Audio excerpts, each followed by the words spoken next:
ఇలా బీజేపీని కూడా అడుగుతా ఉన్నా నేను. మీరు కూడా 8 ఎంపీలు గెలిచింది కదా, మరి బీజేపీ 8 ఎంపీలు 2 కేంద్ర మంత్రులు ఈ రాష్ట్రం నుంచి ఉన్నారు.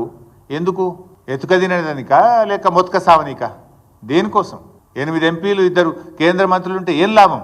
కేంద్ర మంత్రిగా కిషన్ రెడ్డి గారు ఉండి ఏం చేస్తున్నారు నేను అడుగుతా ఉన్నా. ఇప్పుడు కిషన్ రెడ్డి గారు మీరు నీళ్లు తెస్తారా లేదా ఆంధ్రప్రదేశ్ ఒత్తిడికో చంద్రబాబు నాయుడు గారు ఒత్తిడికో నీళ్లు నములుతారా? తెలుసుకోవాలి కిషన్ రెడ్డి గారు. పదవులు దేనికోసమండి? రాష్ట్రంలో ఏ ప్రజలైతే మిమ్మల్ని ఎన్నుకున్నారో ఆ రాష్ట్ర రైతులకు, ఆ రాష్ట్ర ప్రజలకు వాళ్ళ అవసరాలు తీర్చడానికి పదవులు. మరి అక్కర్రాని ఆ పదవులు ఉంటేం లాభం, లేకపోతే ఏం లాభం? రాష్ట్ర హక్కులు కాపాడలేని పదవులు ఉండి ఏం ప్రయోజనం అని నేను అడుగుతా ఉన్నా. మీరు చాలా సీనియర్, దయచేసి రివ్యూ చేయండి. రాష్ట్ర ప్రభుత్వం ఫెయిల్ అయిపోయింది. ఈ రాష్ట్రం నుంచి కేంద్ర మంత్రిగా ఉన్న మీరైనా స్పందించండి. You rise to the occasion to protect the interest of Telangana. సందర్భం వచ్చినప్పుడు నిలబడాలి, రాష్ట్రం కోసం నిలబడాలి, గట్టిగా పోరాటం చేయాలి. మీ గనబట్టలేదా ఆంధ్రప్రదేశ్ ప్రభుత్వం చేస్తున్న జలదోపిడి?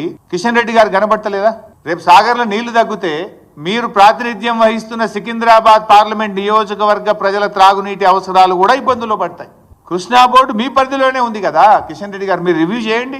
కేంద్ర ప్రభుత్వ పరిధిలోనే కృష్ణా బోర్డు ఉంది. హైదరాబాద్ వస్తున్నారు కదా, పిలవండి కేఆర్ఎంబిని. 3 మెన్ కమిటీ ఎందుకు ఈసారి సమావేశం కాలేదు? కేఆర్ఎంబి అనుమతి లేకుండా 3 మెన్ కమిటీ నిర్ణయించకుండా 666 టీఎంసీల నీళ్లను ఆంధ్రప్రదేశ్ ఎట్లా తీసుకుపోయిందో ప్రశ్నించండి. ఎందుకు అడగరు మీరు? మీ ప్రతాపం ఎంతసేపు మా మీదనేనా?